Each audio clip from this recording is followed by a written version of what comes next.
आदिवासी की जमीन पर गैर आदिवासियों ने किया कब्जा, हो रहा खदान का संचालन, न्याय की उम्मीद में पुत्र और पोता अफसरों के काट रहे चक्कर। सरकारी कागजों में हेरफेर कर एक आदिवासी की जमीन पर गैर आदिवासियों के द्वारा जमीन हड़पने का मामला प्रकाश में आया है। यह मामला तिरोड़ी थाना क्षेत्र के ग्राम मिरकपुर निवासी मृतक आदिवासी शख्स रतिराम वरकड़े की पांडरवानी में स्थित जमीन से जुड़ा हुआ है, जिस पर अवैध तरीके से कब्जा कर बीते कई सालों से निजी मैग्नीज खदान का संचालन हो रहा है। यह आरोप मृतक रतिराम वरकड़े के पुत्र पारस वरकड़े और पोते गोविंद वरकड़े ने तिरोड़ी थाने में शिकायत करते हुए लगाया है। उन्होंने जमीन से जुड़े तमाम सरकारी कागजों को प्राप्त करने के बाद जमीन पर अपना दावा करते हुए बताया कि उनकी जमीन पर मैसर्स डीपी राय नाम की खदान संचालित हो रही है और वह अपनी जमीन को वापस पाने के लिए अधिकारियों के चक्कर काट रहे हैं, मगर अधिकारी सुनवाई नहीं कर रहे हैं। सरकारी कागजों के हिसाब से 1954 में खसरा नंबर 4/2 की भूमि रतिराम गोंड के नाम दर्ज है, लेकिन 1967 में जामवंती योगेश चंद हजारी के नाम दर्ज हुई और मौजूदा वक्त में इस जमीन पर अखिलेश हजारी, राजेश हजारी, दिनेश हजारी, अवधेश हजारी, ब्रजेश हजारी, आशीष हजारी और अभिषेक राय के नाम दर्ज हो चुकी है। पीड़ितों ने वकील के माध्यम से बालाघाट कलेक्टर सहित खदान संचालक और अन्य 6 लोगों को करीब 2 माह पहले नोटिस तामील करवाया था, किंतु नोटिस प्राप्तकर्ताओं ने कोई जवाब नहीं दिया। अब पीड़ित आदिवासी सरकार और वरिष्ठ अधिकारियों से न्याय की उम्मीद लगाए हुए हैं। मेरे पिताजी, आपके पिताजी क्या नाम था उनका? नाम रतिराम वरकड़े। अच्छा, ये जमीन जो है ये कब हड़पी और कब पता चला आपको कि आपकी जमीन जो है वो हड़प लिए? ये पता चला हमें तो अभी 1.5 साल पहले की बात है। उसके बाद फिर मैंने पता लगाया कि ये ज़मीन कहाँ पे है। उसके बाद में फिर मैंने खोजबीन की, ये बालाघाट जाके खदान जाके, उसके बाद में फिर पता चला कि ये ज़मीन हमारी है। उसके बाद में फिर मैंने आवेदन लगाया एडीएम कलेक्टर को। उसके बाद में फिर उनका भी कोई जवाब नहीं आया। फिर हमने एक वकील पकड़े, वकील सामने ऐसे बोले कि एक नोटिस भिजवाया आप लोगों ने? हाँ, नोटिस भिजवा दो बोले। फिर उसके बाद में जवाब नहीं आया। उसका जवाब नहीं आया। तो एक बात हमें बताइए, जहाँ जमीन है जो आप बोल रहे हैं कि आपकी जमीन है, हाँ, वहाँ इस वक्त क्या चल रहा है? वहाँ पे अभी माइनिंग हो गई है। अच्छा, तो आप लोगों ने अधिकारियों से जो शिकायत की है, हाँ, तो अधिकारियों ने उसके बाद कोई आके कार्रवाई की है कभी? नहीं, कभी कार्रवाई नहीं की। आपके दादा की जमीन है। हाँ, तो किन किन लोगों के नाम में दर्ज है अभी ये जमीन? ये जमीन अभी है अभिषेक रॉय। अच्छा, अभिषेक राय के नाम दर्ज हो चुकी है। हाँ, क्या लगता है कैसे हड़पे होंगे आपकी जमीन ये? वो वही पता नहीं लग रहा है। उसी के लिए हम पता लगाने के लिए घूम रहे थे। अभी इधर कलेक्टर साहब को भी आवेदन दिए थे, उनने भी कोई जवाब नहीं दिए अभी तक। कितनी जमीन है? हमारी 4.5-5 के लगभग, 5 एकड़ के लगभग। क्या चाहते हैं आप लोग? हम हमारी ज़मीन चाहते हैं। जमीन घोटाले को लेकर एक बड़ा सवाल यह है कि जो जमीन आदिवासी की है वह गैर आदिवासियों के नाम कैसे दर्ज हो गई। रतिराम गोंड की जमीन जामवंती हजारी और फिर अन्य के नाम दर्ज होना ही जांच का विषय है।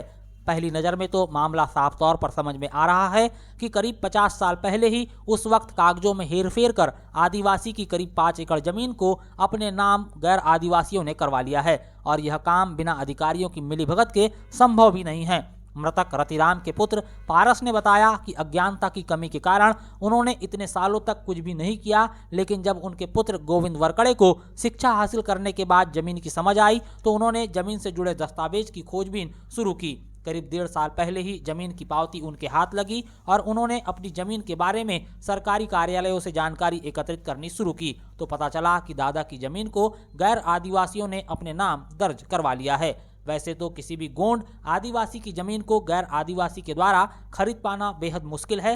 तमाम जटिलताओं के बाद कई बार इसके लिए अनुमति मिल भी जाती है, लेकिन रतिराम गोंड की जमीन की कोई खरीदी बिक्री नहीं हुई है और ना ही इसका कोई रिकॉर्ड रजिस्ट्री ऑफिस, तहसील कार्यालय, एसडीएम कार्यालय, कलेक्टर कार्यालय में है। ऐसे में गोंड व्यक्ति की जमीन कैसे अन्य गैर आदिवासियों के नाम दर्ज हो गई, यह एक बेहद ही गंभीर मामला है।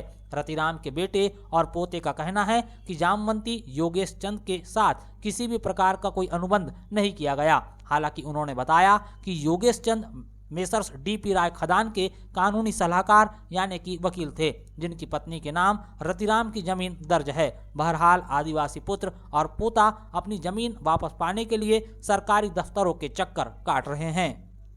बाबू को खर्चा पानी देने के बाद भी नहीं बना जन्म प्रमाण पत्र, करीब 2 माह से सरकारी दफ्तर के चक्कर काट रहा वृद्ध आवेदक। माता पिता की भूल के चलते जन्म के बाद जन्म प्रमाण पत्र ना बनाने की भूल का नतीजा आज एक 58 वर्षीय वृद्ध शख्स को सरकारी दफ्तर के चक्कर काटकर भुगतना पड़ रहा है।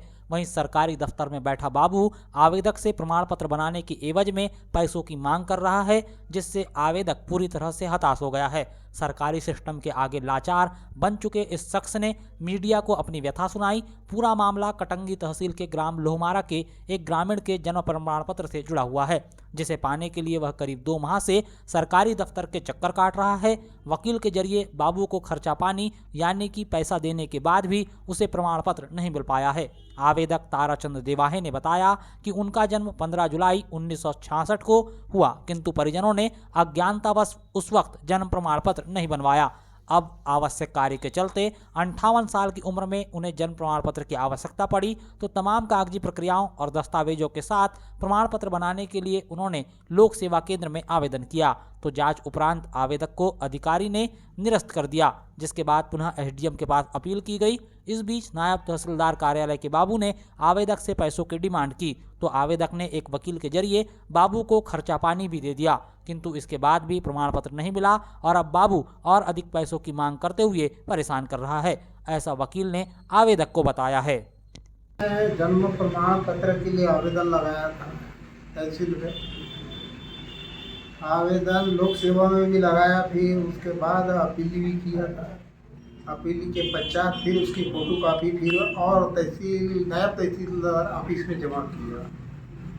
फिर भी उसके बाद भी मेरी समस्या का समाधान नहीं हो रहा है। दो तो यानी कई प्रकार का बहानाबाजी कर रहे हैं वो लोग। हाँ, वो पैसे के लिए कुछ के लिए नहीं।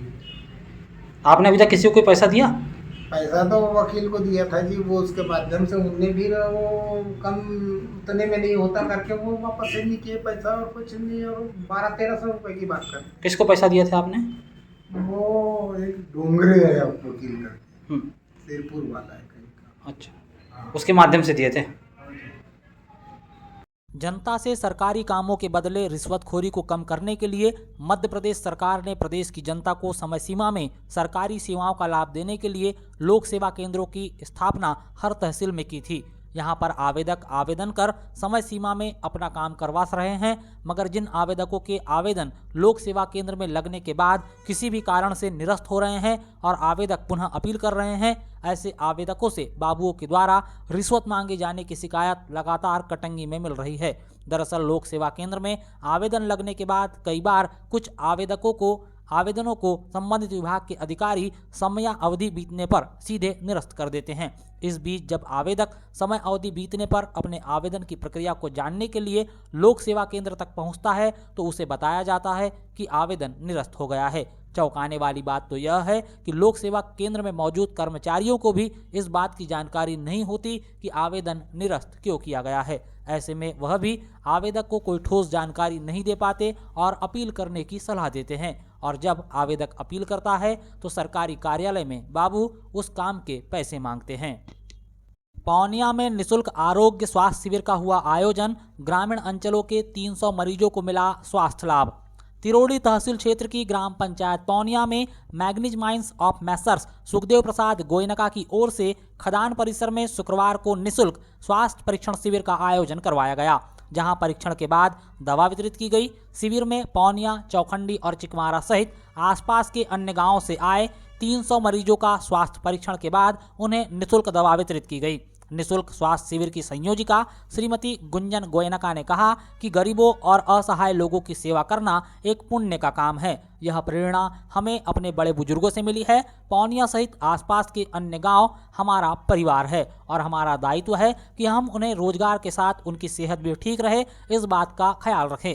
इन्हीं की वजह से हमारी रोजी रोटी चल रही है। उन्होंने कहा कि गांव में कई बीमार मरीज जो अपना इलाज नहीं कर पाते, उन्हीं के लिए निःशुल्क स्वास्थ्य परीक्षण शिविर आयोजित किया गया और मरीजों को निःशुल्क दवा वितरित की गई। यह क्रम आगे भी चलते रहेगा। शिविर में ग्राम पंचायत चौखंडी, उप सरपंच श्रीमती मोनिका अमोल गौतम, खदान प्रबंधक नागेंद्र पाठक, शैलेंद्र उर्फ बालू पटले, मुकेश चौक से अवलेश पारदी सहित तमाम जन मौजूद रहे। क्या बोलूं, ये तो मेरा परिवार है, मुझे तो पूरा परिवार मेरा अच्छे से जानता है, मुझे इसके अलावा कुछ नहीं बोलना। बस इतना है कि पूरा मेरा जो परिवार है, पोनिया गांव, चौखंडी, चिकमारा और आसपास के समस्त गांव जो कि मेरे खदान से जुड़े हैं, जिनकी वजह से मेरी रोजी रोटी चल रही है, वो जितने भी लोग हैं वो स्वस्थ रहें, हमेशा अच्छे से रहें, उनको किसी तरीके की तकलीफ नहीं हो सके। जितना मेरे से बन पड़ेगा उतना मैं करूंगी इन लोगों के लिए, और आज तक करते आए हैं। मेरे ससुर जी, मेरे बाबा ससुर जी, उन लोगों से सबसे मैंने यही प्रेरणा ली है, यही शिक्षा मिली है हमको कि जितना हम अपनों से जुड़ेंगे उतना अपने हमको प्यार देंगे। तो ये सारे हमारे साथ हैं और हम इनके साथ हैं। बस मेरे से जो बन पड़ा मैंने वो किया। अब आप लोग इस चीज़ का फ़ायदा उठाएं। जैसा कि डॉक्टर साहब ने बोला, इस तरीके से आप लोग इनसे जुड़ सकते हैं। यहाँ पर आके आपको इनसे परिचय हुआ, आगे आप उनके हॉस्पिटल में जाके अपने इनका लाभ उठा सकते हैं चिकित्सा का, और जो भी बीमारियाँ हैं उससे अपन को स्वस्थ रहने की कोशिश कर सकते हैं। और ये तो मेरी बहनें बैठी हैं सामने, इनको तो मुझे कुछ बोलने की ज़रूरत ही नहीं है, ये पूरा परिवार है मेरा। धन्यवाद, बहुत बहुत धन्यवाद सबका यहाँ आने के लिए।